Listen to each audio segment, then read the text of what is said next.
would be impossible for us to discuss appetite, cravings, and hunger without mentioning blood sugar. One of the ways that our body expresses hunger and appetite is through signals that get sent after we have low or high blood sugar. Interestingly enough, low and high blood sugar can both cause sugar cravings.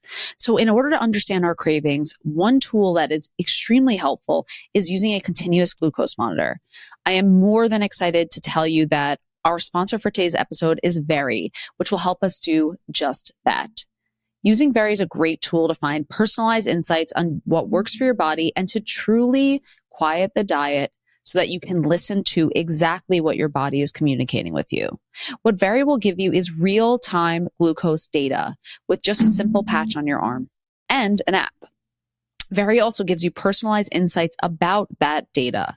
Sometimes we can feel and experience cravings through our mental and emotional signals that our brain tells us, the thoughts that we have. And sometimes it's really hard to discern exactly what our body needs. So getting this data can be so valuable for any health journey you're on. And for those reasons, I am so professionally excited to have Very as a sponsor. And on a personal note, Very was so essential as a part of my healing journey. Blood sugar management is at the basis of and foundation of any chronic illness you're experiencing. So getting to know your numbers can be really important. If you want to find the right foods and habits for your body while improving your health and getting greater insights into what your body needs, give Very a shot with our exclusive $30 off code VSM-Quiet the Diet and check out the link in the description notes to purchase directly from their website.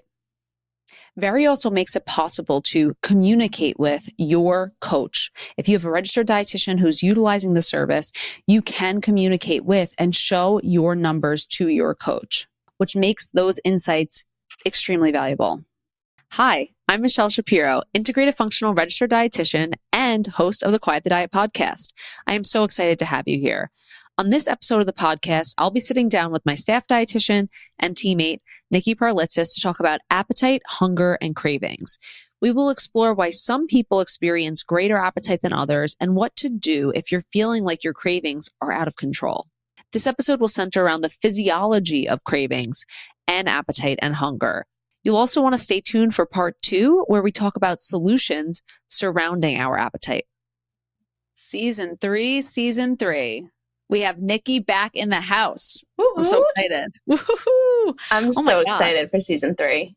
We're back. I know this is episode 2 of season 3, but it still feels so new, season 3, and so exciting. Well, we had a little hiatus, but it was because we were just getting all the juicy stuff together. 100%. The hiatus was not a break was taken, and that we promised. We were still hustling the whole time. Yep. So, we always talk about this thing in our practice, Nicki, where we get really into these conversations about different things with clients. And it's just so funny because the same conversations will keep coming up. And something that's been coming up a lot for us and in our practice is this conversation around appetite, around hunger, around cravings. And really, in previous episodes, in previous seasons, we've talked about binge eating from kind of a nervous system standpoint. We've talked about cravings from those kind of physiological standpoints. I think what we want to do today is really talk about appetite, hunger, and cravings, and talk about how they might be impacted from a physical standpoint and also a mental standpoint. I'm really excited to talk about this middle area because I feel like we always talk about how Quiet the Diet is in that middle ground. And we have one camp that tends to focus solely on the physical component of hunger and appetite and cravings, and then swing to the other end of the spectrum. Only, some people are only focusing on the emotional side. Absolutely. What I hope to differentiate in this episode, and what I think our podcast successfully differentiates, I don't know if we're successful in it, but we try to be successful in it, is that we can work on any condition we have, and appetite's certainly not a condition, but any symptom we have from a physical standpoint or from an emotional standpoint.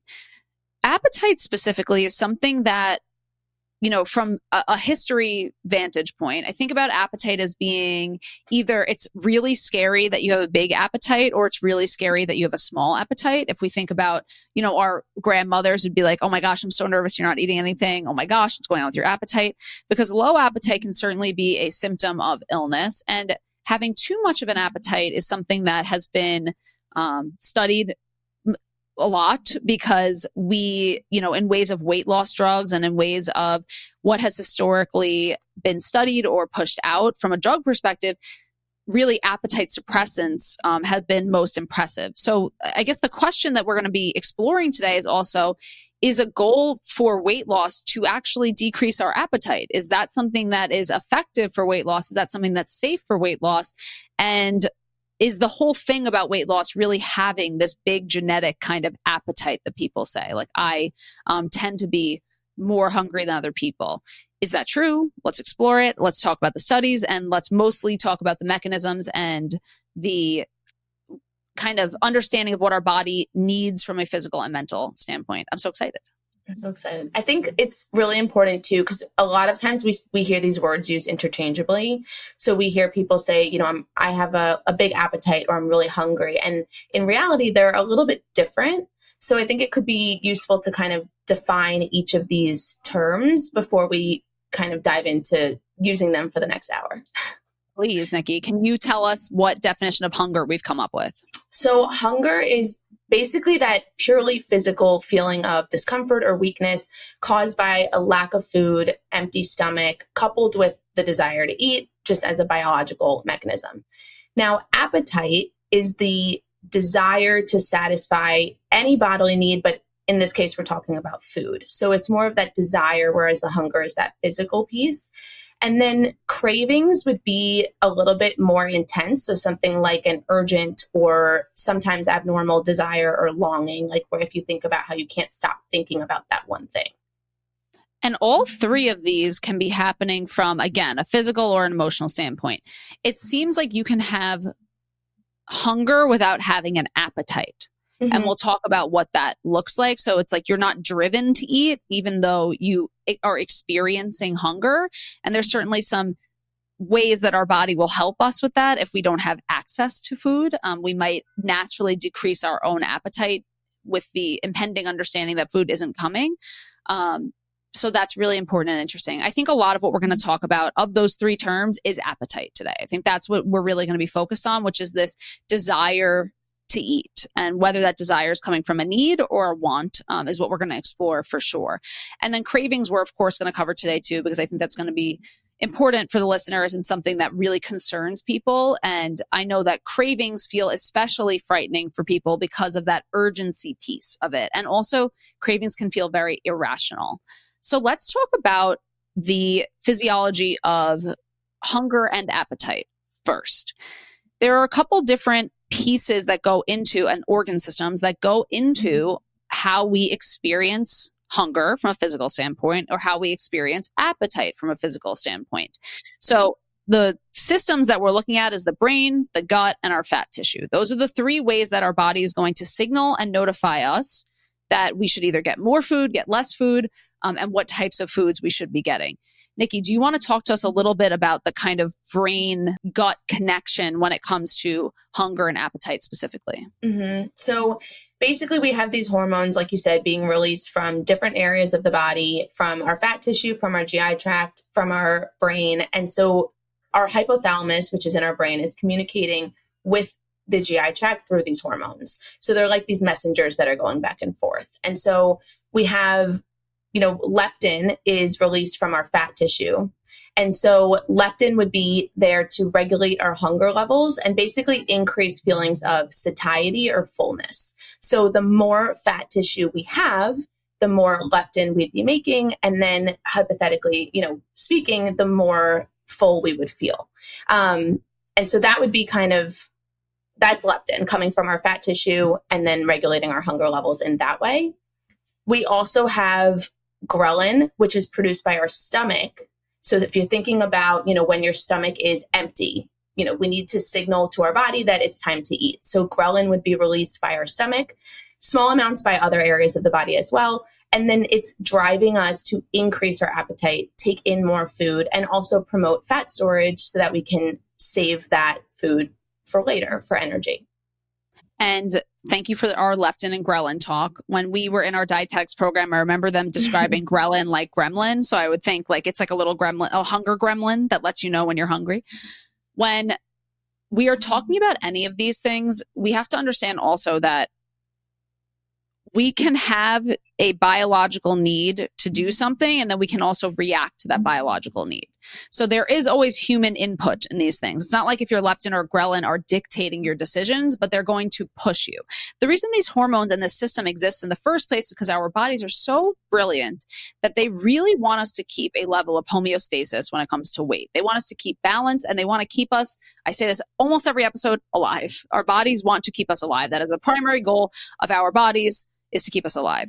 So if we have too much or too little fat tissue, that could become an issue. Now, what we've been seeing in the past, since I would assume like with highly processed foods, like it could really be in the past 100 years, I guess, a little bit less, but we've been seeing that there are certain foods that can influence these hormones over the homeostatic process. So this is a really important theory to understand, which is that our bodies want to keep us in this state of body fat. There's a sweet spot for our body fat. It's different for men and women. And if we are pushed out of that, what should happen is these hormones should be altered, especially leptin, to help us maintain a certain weight.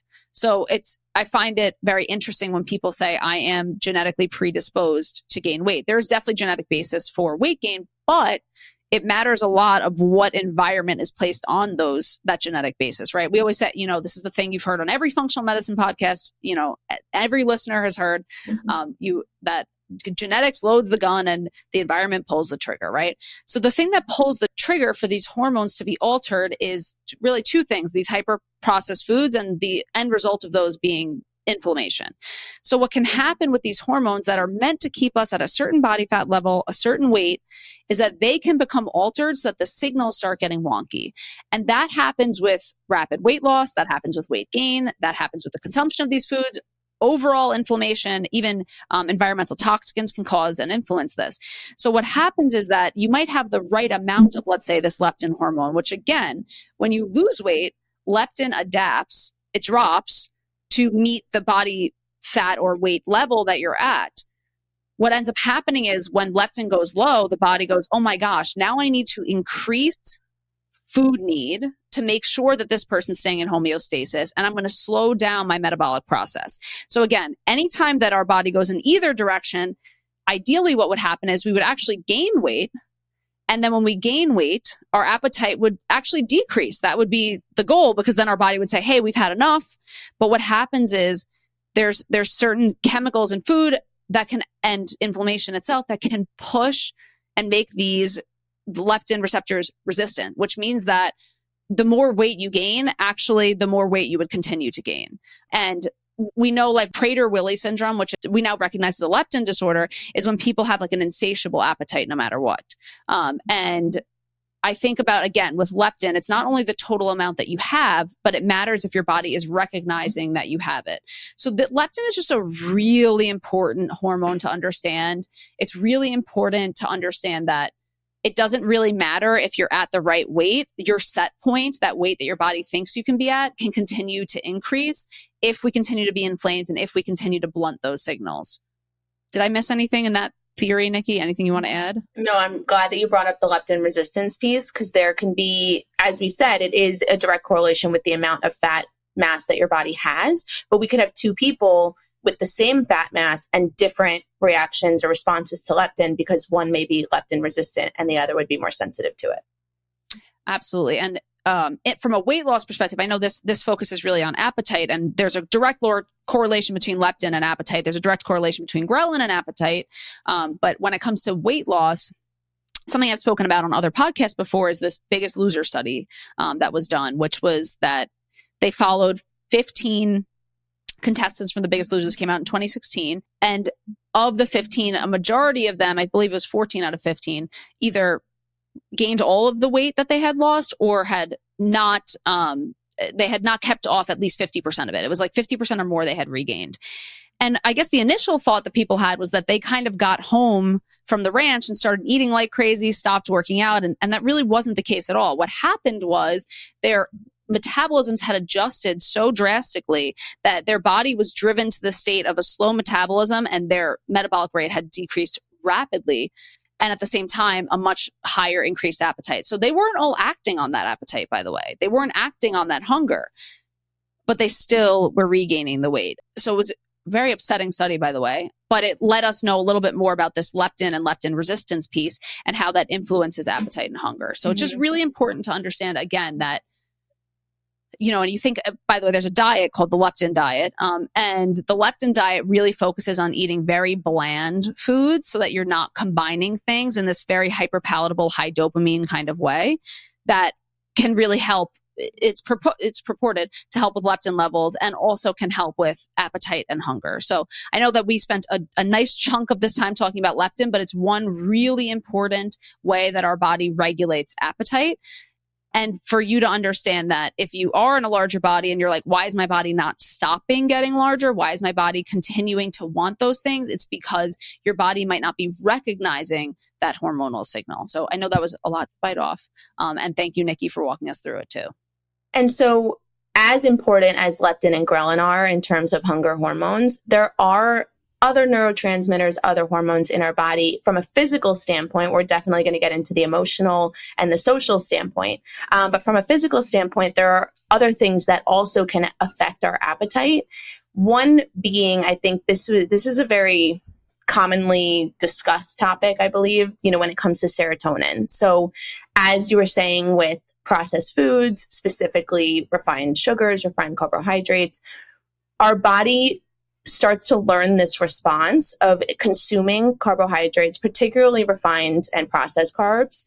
And then it causes our body to release more serotonin, which is our happy hormone. So if we are feeling sad, upset, depressed, whatever we're feeling, we start to now seek out these foods to increase our serotonin levels and feel better. And so that's when we start to have increased cravings and appetite for those foods in particular.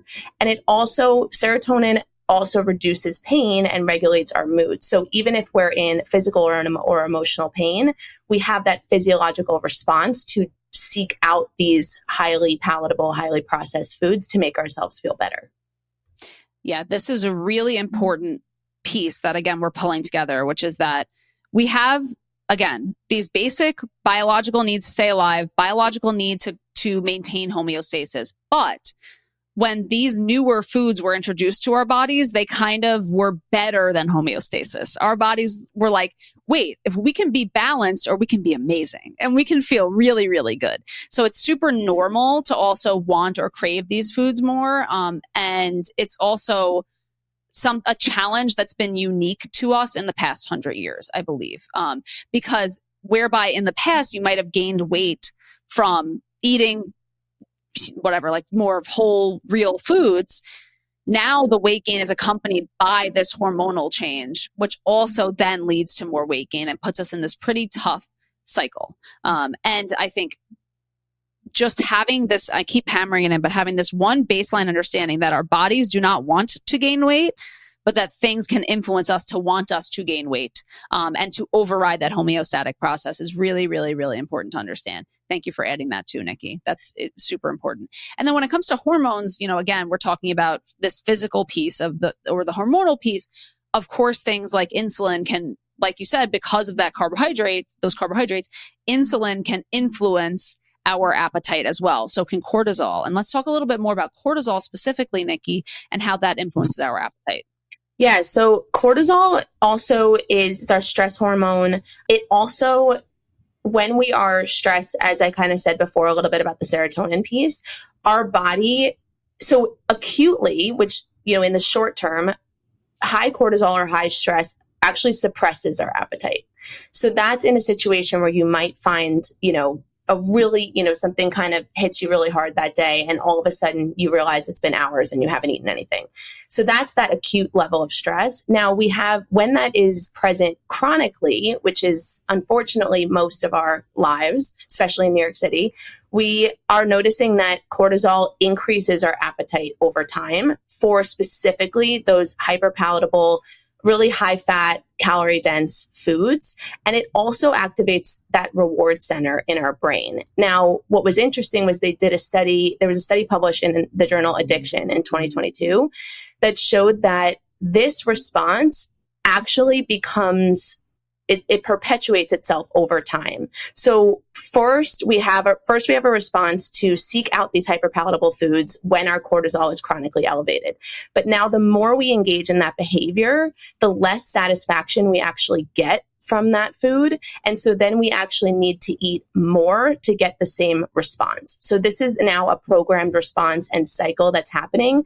But of course, like anything else, it can be deprogrammed.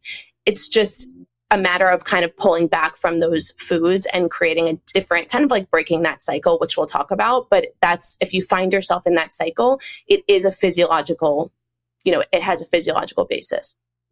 Yes. And I think what is going to set this podcast apart from other podcasts on the topic is, again, we are applying immense compassion when we talk about these topics. So we understand completely that what we're kind of up against are these like super human foods that are creating a new need and for appetite and hunger, and that appetite or hunger is very real. So I want people to understand that, like, if you are feeling those cravings, like, I believe you 100%. And I also want to say, like, I really don't believe it's your fault. And I have so much empathy for that. And I also want you to not feel scared, because there's so much we can do. So it's not scary. It's just, and I want people to not, if you're feeling, again, a little overwhelmed by this information, take a nice deep breath and just know that this is a solution-based conversation. We're not saying, oh my God, these big, bad, scary foods or anything like that. And we'll talk about how it can be risky to do that too. But that there is something going on here. It's not just that people are very like gluttonous by trade or something like terrible, and judgmental, but truly there is something spectacular about these foods that causes really strong physical changes in people.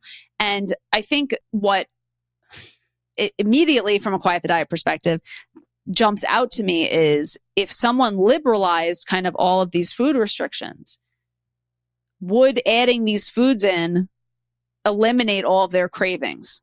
And the answer from this study is no. You would still have an increased need and increased cravings. And by the way, I mean, one very interesting thing we didn't talk about that we both learned in our dietetics degree is that food companies are aware of these responses, so aware that they can measure these responses. And there's actually, and I'm so upset that I don't have the exact study, but there are studies that food companies have done where they will literally attach electrodes to people's brains and actually measure brain activity around different foods, so much so that they can determine how often someone is going to come back for the same food based on how much it lights up the brain. And from a cortisol perspective, the reason why our bodies in acute stress don't want food, and some people, by the way, during those stressful times do reach for food and it is comforting to them. But when we're having like something like a panic attack, we might feel a little more nauseous. We might have a decrease in appetite, is because our body is diverting all of its blood supply and resources to other parts of the body so we can fight, flight, or freeze. So our body is like, it's not time to eat. We're trying to survive here. In a longer term way, cortisol is also, much like insulin, a fat storage hormone. It is a hormone of preservation and survival. So our bodies don't understand the difference between starvation and high stress. So our bodies are going to want to hold on to food in case a famine is coming. And we crave these very dense foods and fat, sugar, salt, and carbs specifically, because those foods are going to last us the longest in that famine. So our bodies have been designed, again, our beautiful, brilliant bodies, to save our lives, and all for preservation. And we're now in a place where food diversity is so abundant in ways of kind of food and what I would call those like food like commodities, those hyperpalatable foods for many of us and not for all of us. And that's really important to acknowledge too, because we're going to talk about that also, that our brains, I don't feel have, and this is subjective, just a feeling, I don't feel our brains have adjusted to the wonders of all of these foods in any way. They still are as stimulating as they have been. And in fact, our need continues to increase for these foods. Well, it's interesting that just reminded me of this other piece that we had in our little outline to talk about. Little? It's like 20 pages long. So when it comes to, because I think some people have noticed this correlation in their own bodies when they have a lack of sleep, that they have an increased, drive for certain foods. But what was interesting was the study that we found that showed that this drive, the actually acting upon the drive, was solely dependent on the availability of that food.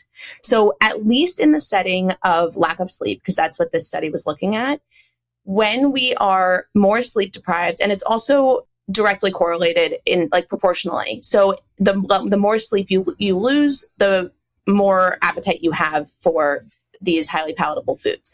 Now, when they put these two groups in a setting where they had availability to food and where they didn't, the people who were in a setting with a wide variety of foods consumed more of them.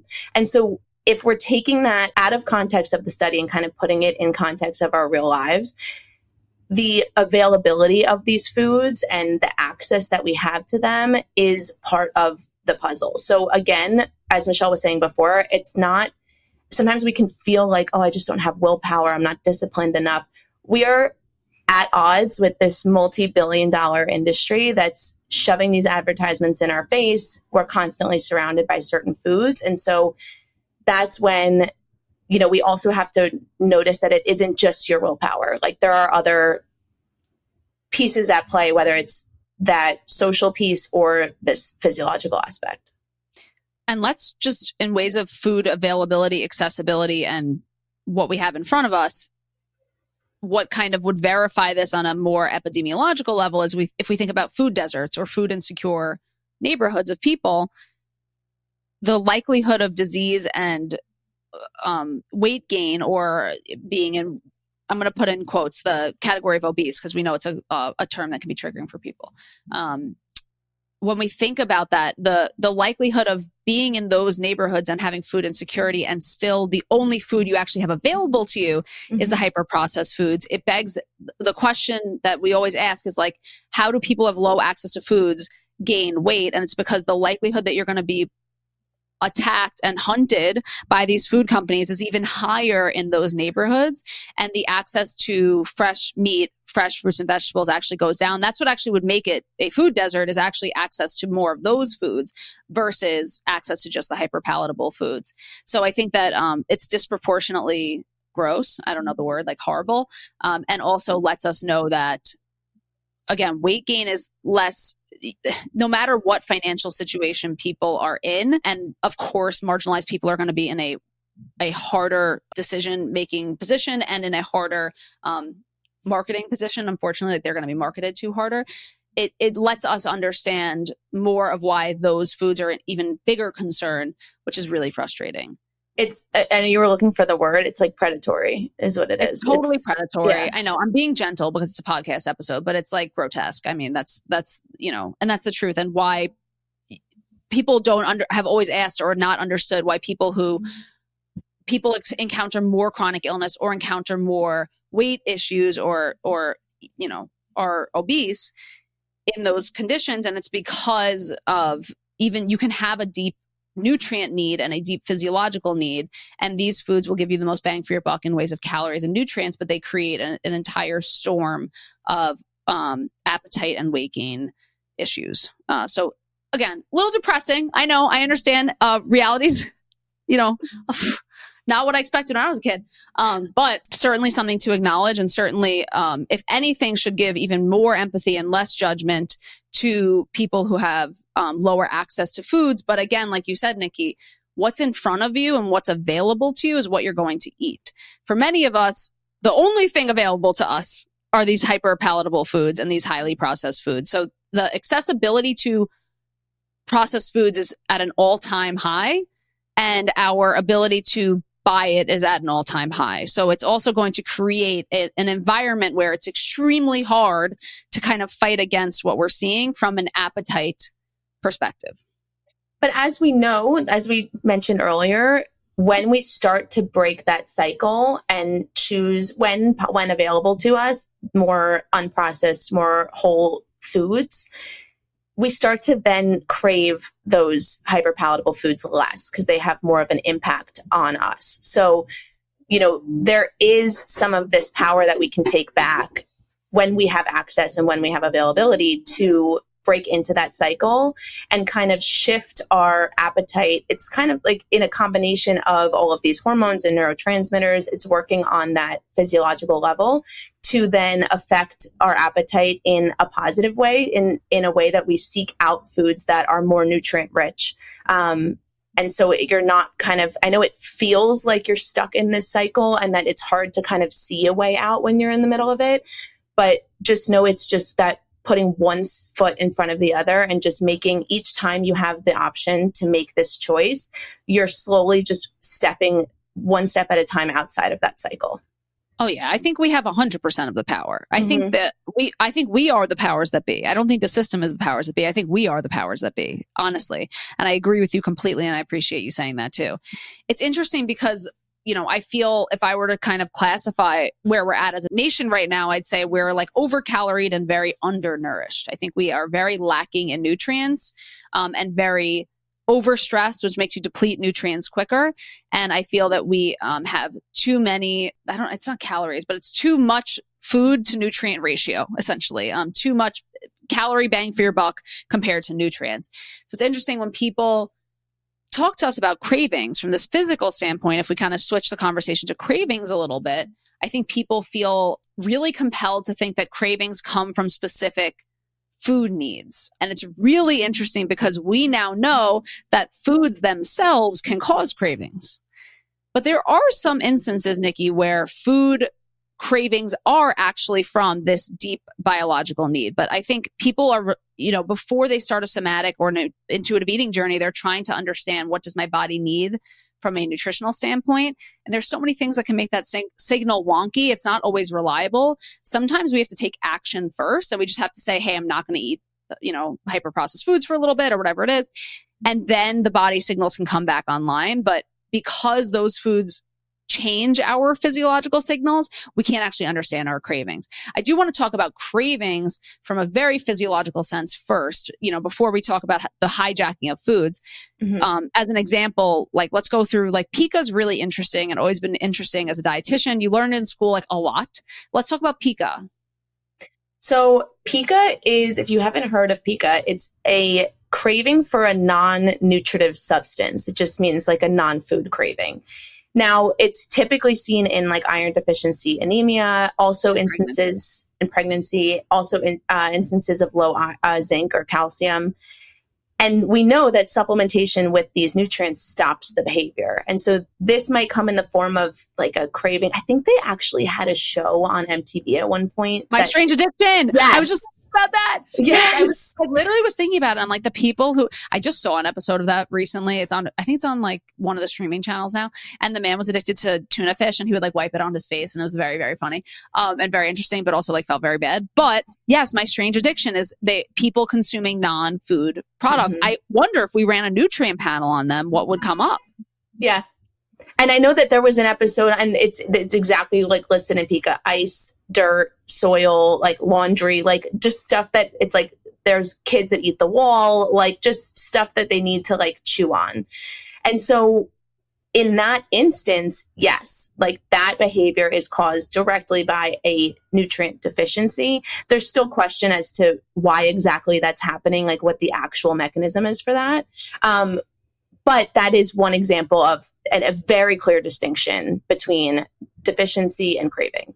Yeah, so it causes a craving very much. And the fact that it is resolved through that makes it very physiological. It's really interesting because what the specific deficiency you're talking about is iron. Another deficiency, another mineral deficiency specifically that is fascinating is salt. So tell us about the American Journal of Clinical Nutrition study. It was from 1990, but it's still interesting. Tell us about that, Nicki. You're a study today. I mean, we love salt. It's season 3. I feel like everyone knows we love salt. Oh, come on. We had Amanda Montalvo on episode 2 of season 1. I mean, come on. So in this study, they fed patients a very low sodium diet, but also gave them diuretics to really deplete their sodium levels. In this instance, they did have an increased preference for high salt foods. So that was a very clear distinction between low salt intake driving a craving for more salt. Now, conversely, we also see that on the opposite end of the spectrum. So the more salt we eat, if we're, maybe consuming more takeout restaurant food, more fast food, where we have a very high proportion of sodium in our diet, that also can increase our preference over time. So Now you might notice, oh, I crave salt a lot. Now it can be from one or the other. Maybe it can be consuming a lot of salt or consuming, not enough salt. But it was interesting that was one mineral that we saw another direct correlation. Which leads me to my hypothesis of the day, which is that maybe what our body is best at communicating with us is mineral cravings, which is the most essential component of life. How good is our body at communicating something like carbohydrate cravings? Is that the same thing? And also, we have a little bit of knowledge of this because if we get low blood sugar, we actually can get a carb craving. Our sponsor for today's episode is Very. You'll have heard about them a little bit before, but it's really interesting, Nicki, because when my blood sugar is high, I might notice sugar cravings. When my blood sugar is low, I get really cortisol-y. So I actually stop feeling hungry.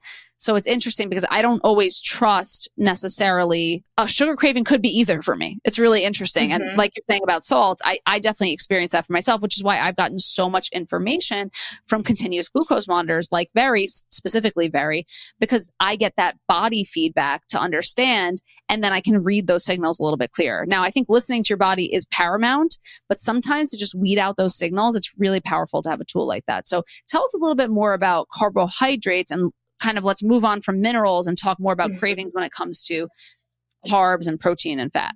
Yeah. By the way, I also have that if my blood sugar is too high or too low, I also am craving carbs. So it is a very interesting, just, anecdotal experience.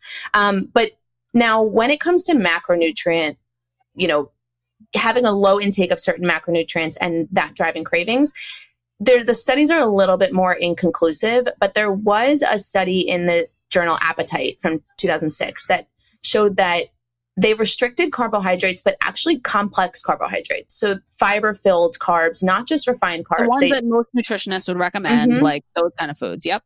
And as they restricted those for 3 days, there was an increased craving. They saw increased carbohydrate cravings and consumption in that period where they were allowed to eat whatever they wanted afterward.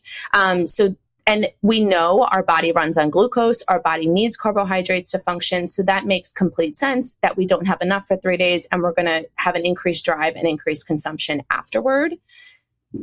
However, we're aware of this, our body at some point might defer to other fuel sources like ketones, which is why when you hear about ketosis and things like that. So people who are operating from a place of ketosis where ketones are their fuel source primarily, actually, I have seen many studies that substantiate that people in ketosis do have lower sugar cravings over time. But they're hormones that are reliant on those carbohydrates, like for production, like our thyroid hormones require a certain amount of carbohydrates for production.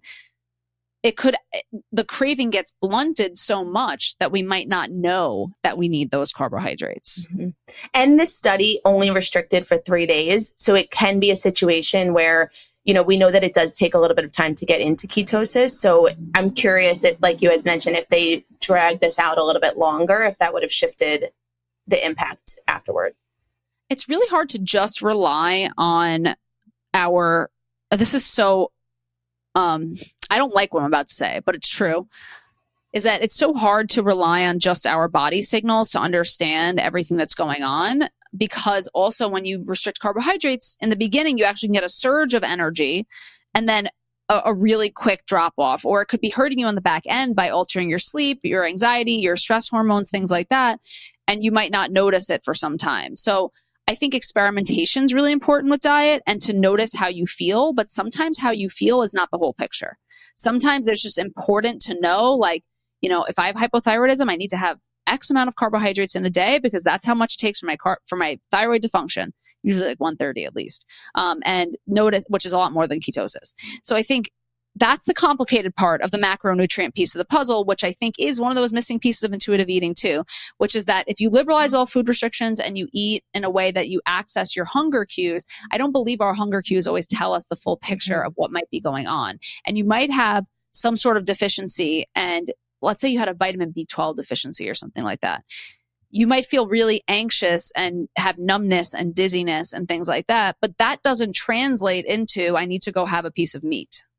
In fact, vitamin B12 is really interesting because there's a high correlation between B12 production and acid reflux. Now, I'm going to talk about acid reflux specifically as we go into our second macronutrient when it comes to cravings, which is protein.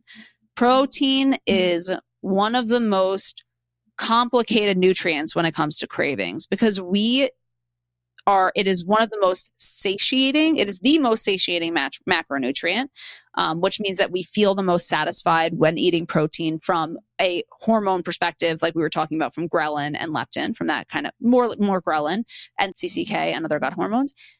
But protein, when we have a protein deficiency, and we can look at Dr. Gabrielle Lyon's work for what the real definition of protein deficiency is, we do not always have an increased craving for protein. So I notice so often that my clients are grossly undereating protein. And the equation I use for protein is 1 gram per pound of ideal body weight, also from Dr. Gabrielle Lyon, and do not want protein.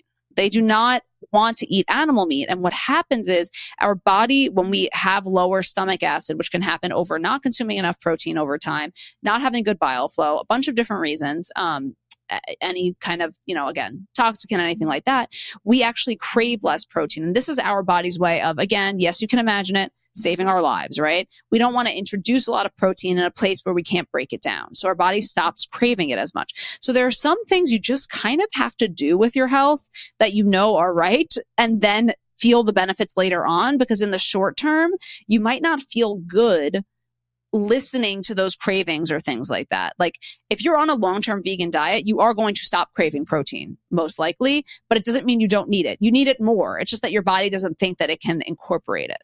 Mm-hmm.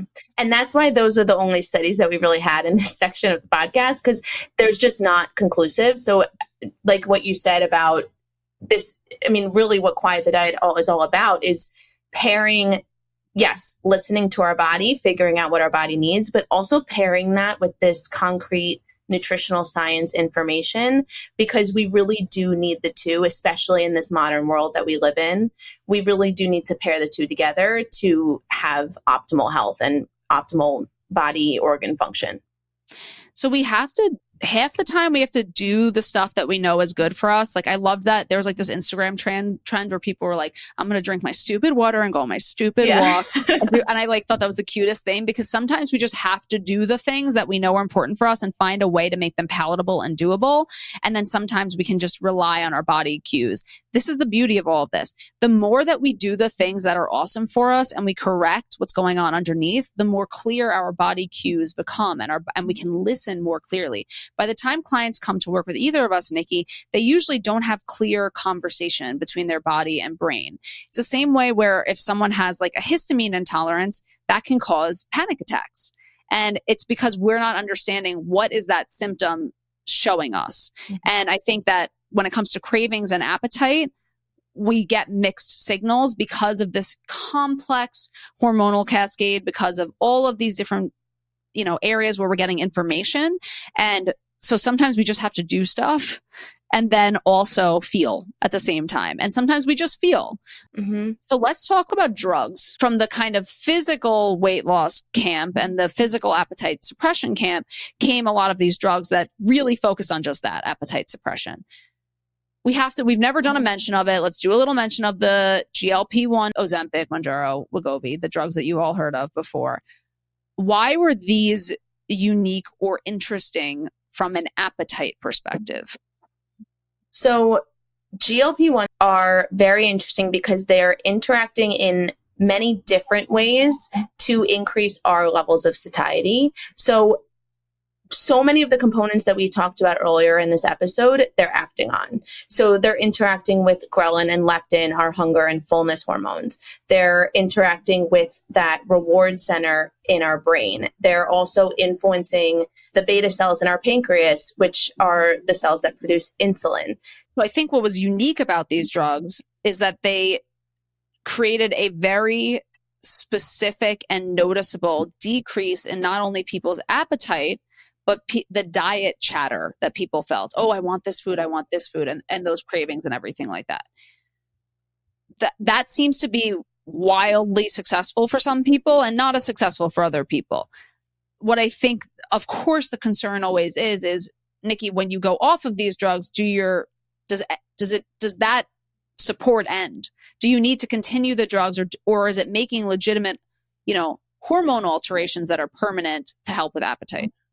So that's the real problem, is that we're noticing people are losing weight pretty rapidly. And we know, as you had mentioned, the Biggest Loser study, when we're losing weight. So let's say someone used to be in a larger body and then they lose weight and now they're at the same body size as someone else who's always been that body size.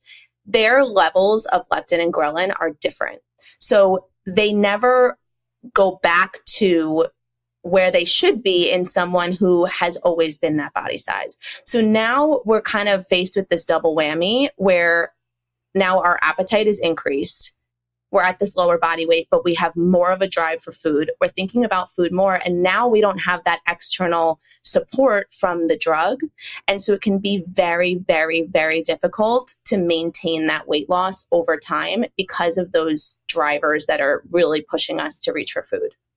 Absolutely. I think, again, if this is a completely individual decision that people make, and for some people, it might be worth it to have the drugs in the short term and get the weight loss and then deal with the after effects after. Or if there's no after effects, and we can't say what it is for every single person. I think what's so interesting and what I was obsessed with learning in school was that what makes weight loss surgery so successful is not, and so successful meaning the rates of weight lost and kept off are much higher than through any other diet means, is actually because weight loss surgery alters those hormones that we're talking about that influence appetite and cravings, that influence our body's understanding of what weight or set point we should be. So this was something that I always thought it was like, oh, they just forces them to eat less because they can't fit anything in, people can't fit anything in their gut. And that is part of it, by the way, too. But it's also because when our gut is full, it will influence how much that ghrelin is fired off. If our stomach is empty, then we've experienced more ghrelin. If it takes less to fill up your stomach, the ghrelin is released. And as you gain more weight, and again, you have more fat or more body fat percentage per pound, those levels are going to be altered and or that leptin can become resistant and you will not be able to feel satisfied. So weight loss surgery has kind of did the opposite. Now I have to say, I have people who've been very successful, clients who've been very successful with weight loss surgery, clients who felt like it, for lack of a better term, ruined their entire lives. Some people it saved their lives. Every single thing we're talking about, there's not one recommendation in this show for what anyone should do for themselves, but it is to say that there is some real biochemical things going on with appetite that extends beyond just our relationship with food. But we do think our relationship with food is important too. So we're going to talk about that. So we've kind of talked about for 50 minutes, the physical components of appetite and hunger and how appetite and hunger can be influenced again from this hormonal standpoint, this brain standpoint, gut standpoint, everything like that. Let's start and open up this conversation from the psychological standpoint. Now, again, current culture would tell us that cravings come from restriction. The more food you restrict, the more you crave food. There's certainly a science to support that. Nicki, tell us about that. Yeah, so this is incredibly interesting because, of course, we know that when we're physically restricting foods, we crave more foods. Now, evolutionarily, we need that process because our body needs food to survive. So that makes complete sense. Now, we hear a lot from clients saying, I'm not restricting. I'm eating foods and I'm still craving as if I was physically restricting. I don't know why this is happening. So we know that in the research, we can see that psychological restriction can actually have a very similar response as the physical restriction. So what we mean by psychological restriction is even if we're eating the same amount of foods, we are either maybe we're feeling a little bit of guilt or shame around the food, or we're saying, I'll never have that again, or I'm not going to have that. I'm just going to have a bite. And maybe at the end of the day, we're eating the same, maybe even more than we were before. But those cravings are still there because in our mind, we still have this scarcity mindset as if we're not going to see that food again. And if we're thinking about our ancestors, if we were never going to see a food again, we have to get it all in now because it's not going to be there tomorrow. This is so fascinating when it comes to elimination diets and other kind of matters of like chronic illness, like diet, therapeutic interventions for diet. Because I'll have clients who are eating a lot of food for them, but they are adopting when they come to me like a paleo diet or something like that. And they feel like they are so restricted and angry about it that they end up just eating like handfuls of nuts because their mental feeling is that they're being very restricted. So I think when we get into a dangerous zone is when we start restricting foods that are whole, real foods. That's where I think especially that restriction piece comes in handy. And I would be interested to see future studies that show like if we restrict quote unquote hyperpalatable foods, but we eat a variety of any food that is real food or something like that, if it would have the same effect. But regardless of that, I think there would be some sort of feeling of you can't have that. Okay, I'm going to starve. Let me get more of it. So the point is that the language you use around food and how much we restrict ourselves is extremely important for appetite. And this is really important also when we talk about that kind of victim mentality and feeling like this is unfair. This is only happening to me. I'm in the state of chronic illness, which we've talked about in a lot of other episodes too. It's just really important to be selective with how you are talking around those foods. For instance, I don't feel any sort of restriction around food. I just don't choose to eat foods that don't make me feel awesome. So I just know that for myself. I am at this point where now, again, the kind of signals are clear for me and I can understand what I'm craving, or I don't really have cravings, but what I'm interested in or have an appetite for specifically, because I've done really hard mental work to make sure that I know I feel safe eating those foods if I want to. But it's a difference between kind of phrasing things with I choose to eat these foods or I can't eat these foods. But really just emphasizing that study, Nicki, which is that even the mental restriction can feel like a physical restriction and drive our appetite up even more. And then if our appetite's high, but we're not eating, that's when we get grumpy and hangry, I'm sure, even if we're not actually hungry. And I think one of the most interesting things was the thoughts around weight. So when we focus so much on restriction from a weight focused perspective, so trying to reduce our weight, if you might be one of those people, you might know one of these people that every day kind of revolves around my pursuit of weight loss. Now, cravings were actually higher in women who were more frequently concerned about their weight, even if they were eating the same amount.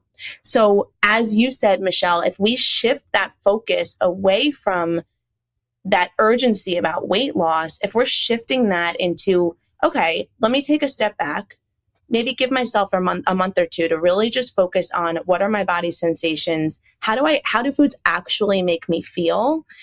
And we're pulling a little bit away from the weight focus and more onto that internal focus on how our body feels. We might notice that cravings actually reduce because that feeling of psychological restriction is actually decreasing, which then at the end of the day will actually make weight loss easier because you are craving less foods and your appetite is lower. From this very high level, silly standpoint, I always say weight loss is the kind of thing you kind of have to like side eye, because if you look directly at it and you say, I'm going to lose weight, it does make, even if it doesn't make you not lose weight from a physical standpoint, which can be argued, it's definitely going to make your cravings worse and make the entire journey much more torturous if you're trying to lose weight. So I think that unless you are someone who is also grossly undereating, in which case our body is going to slow down our metabolism and potentially cravings in order to accommodate for that, which is that like phrase we hear all the time, the starvation mode kind of phrase. What would you say about even the condition of anorexia nervosa, Nicki? I know you've done work in eating disorder facilities as well. Can you tell us a little bit about the adaptation of appetite when it comes to long-term eating disorders? So it's interesting because and I'm sure you've heard about the Minnesota starvation study. This is really telling us that when we are physically restricting, when we are grossly under eating, we have a increased drive for food, even if we're not acting upon it. So in a case like anorexia nervosa, we're not acting upon it, but we are thinking about food all day long. So one of the indicators for how severe an eating disorder is also, of course, all of the physical measures, but also asking clients, what percentage of the day are you actually thinking about food? Because we notice that when that percentage is high, there's some level of restriction there. And usually the higher it is, the higher the restriction is. So overall, even though, we might start to think, oh, maybe their appetite is lower and that's why they're not eating as much, appetite actually is driven, way, way, way up because our body is desperately searching for food. It's interesting because, again, this word appetite now comes down to, it's not necessarily even appetite being manifested as I want this particular food, but it turns into just an obsession over food instead. So it's not that the appetite is showing up as thoughts. That's how the appetite is showing up because it has no other place to go because people aren't eating in that situation. So I'm assuming that someone who was starving from a non-elective situation, so something that was not anorexia nervosa, but just starvation, they would also, because of low food, I'm assuming the situation would be low food access, they would also have those very, very, very intense thoughts around food as well. Long after, even we found in this study that a lot of people reference a lot of the time, even that would drive, again, that biological need to eat food, and it would be manifested in eating a lot, I'm assuming after, which is when we get into like that realm of refeeding syndrome and concerns around that. And also that mental obsession with food. So either physical or mental restriction of food can lead to obsessive thoughts about food and or an increased appetite. And I know that when we're talking about those studies and when we're talking about eating disorders, we're talking about a long-term period of restriction. We also see this every day in clients who, we're skipping breakfast, we're having a smaller lunch, and then all of a sudden, I don't know what's happening. I'm having these cravings at 3 or 4 p.m. and they're uncontrollable. And then we start to really spread that intake out over the day, really get those nutrients in the morning, focus on those in the afternoon, maybe having an afternoon snack, and also doing that work to alleviate some of the shame around it, reminding ourselves, my body needs this, I'm nourishing myself, these are nutrient-dense foods. That all of a sudden, we notice most of the time, those thoughts and daydreams about food in the mid-afternoon start to really go away. Absolutely. Because hunger can cause appetite, again, just as much as mental restriction can. And for those reasons, intermittent fasting can be very functional for people's appetite in that I actually notice people have a lot less food noise if they are doing intermittent fasting for a while. The long-term consequences on our hormones might then lead to alterations in these hunger hormones in the long term if the body is mimicking a state of starvation for a long time, which is very, again, because our body is going to be desperate then eventually to get our weight up. And now the more kind of conversation I've seen around intermittent fasting, the less excited I am about it, to be honest with you, because certainly in the beginning, I think when we were implementing intermittent fasting, it was like that 16-8, but then taking some breaks sometimes. Now people are going even more militant, only eating 1 hour a day.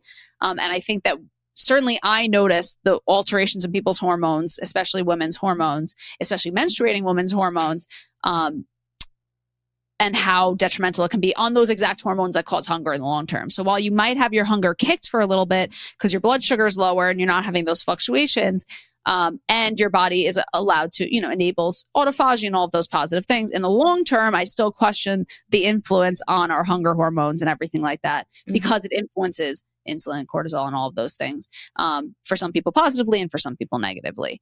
So all of this is to say that if you are feeling ravenous hunger or you're feeling like your appetite is too high and that's what's holding you back from weight loss, or it just scares you. First of all, it's not scary. It's okay. We don't want you to feel scared by this conversation at all. We want you to feel soothed. We just first want to say that It could be coming from a nutrient, a literally mineral deficiency perspective could be one of the reasons. It could be coming from a macronutrient perspective, but the studies aren't as solid on that. I think carbs are maybe one of the macronutrients that we do tend to crave a little bit more when we need it more, and certainly sugar, specifically when our blood sugar is low, and also can be coming from a mental restriction perspective. That's what could be making your appetite very high. Consistent intake of hyperpalatable, hyperprocessed foods also can make your appetite higher and your body's metabolic capacity lower, because it can influence your body's ability to recognize leptin and that it has enough leptin. So I guess in extreme brevity for my tip to leave with is that sometimes our cravings are real in that they are indicating that we should get a nutrient in, and sometimes they are coming from stress, sometimes they are coming from hormonal imbalances, sometimes they're coming from nutrient deficiencies, and sometimes they are coming from mental restriction. So I believe that your experience is real for them, and the way to target it is, like we always talk about almost every episode this season and in past seasons, is nervous system support is paramount, so that you can start to understand what your body needs. And then honestly, in the most transparent way, you just have to do things that you know are good for your body sometimes, and let your body end up guiding you after. Sometimes we have to take action first, and then our body can communicate better with us, instead of first jumping into intuitive eating or what our body is trying to communicate with us, because the signals might be very wonky at first.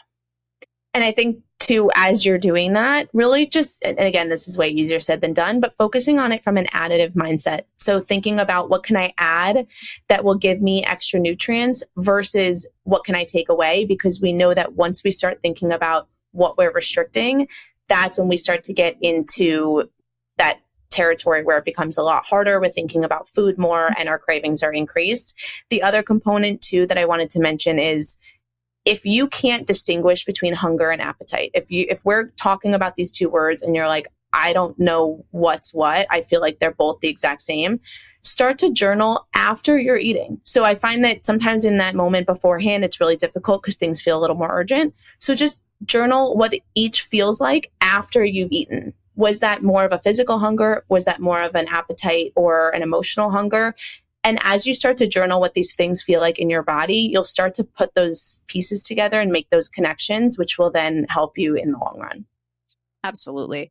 And I just want you to leave with hope from this episode. I know that we've laid out a lot of physiology, a lot of the mechanics of this. And I also want to say that if you've noticed that you've done intuitive eating and that maybe the food chatter was decreased, but you feel like you're still craving those other foods, that's okay. If you feel like intuitive eating was enough for you because really the cravings were coming just from a mental restriction, that's great too. So every single person is going to need a different tool set, but it's okay if intuitive eating hasn't been enough for you. And it's also okay if the physical changes that you're making haven't been enough for you too. If you notice you're eating a diet that's more composed of real foods, but you're still having those intense cravings, it might be that mental restriction piece. So it's really important. And this is the main premise of Quiet the Diet, is that we're looking at things from a functional nutrition perspective and also a compassionate body positive perspective. So how do we take both at the same time? And understanding appetite really comes from both places. And just also, of course, if you're feeling like your appetite is too low or your appetite is too high, to just remember to breathe into that and without whatever way possible becoming so reactive to it, because that can also then lead to other alterations.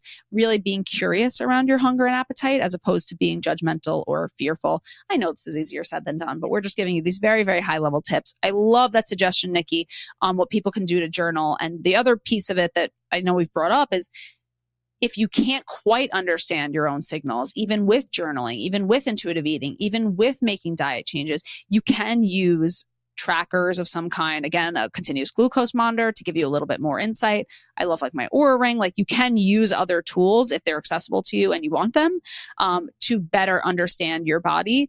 Because if we were working on a really simple and clean slate that was like even for everyone, and we were at a place where we were all like living in caves and hanging out with each other, I'd be like, it's really clear what our bodies need, right? It's really clear to understand. But as time has gone on, food processing has gone on. We have so many different things that complicate that relationship. It's okay to use any tool you need to better understand. And again, don't be afraid of your appetite. It's a very healthy and good thing to have an appetite.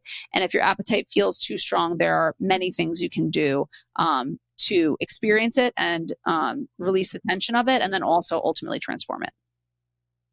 I'm just now only thinking about when is this retreat happening where we're all sitting in a cave around with each other. That sounds fabulous. I know. This is like my ultimate dream in life, is to open a wellness facility where we could all just literally be like, live in like our evolutionary biological ancestors. That would be so amazing. Except like with like modern fun science too. Both of it, all of it. Yeah, that would be magic. I know. We'll do it, Nicki. That's the Quiet the Diet Center. It's going to be called. Thank you so much, Nicki, for your banging scientific studies this episode. We cannot wait to see you all for episode 3. I'm so excited. Always love to be on the pod. I'm so glad you guys, and the rest of the season is amazing. Can't wait.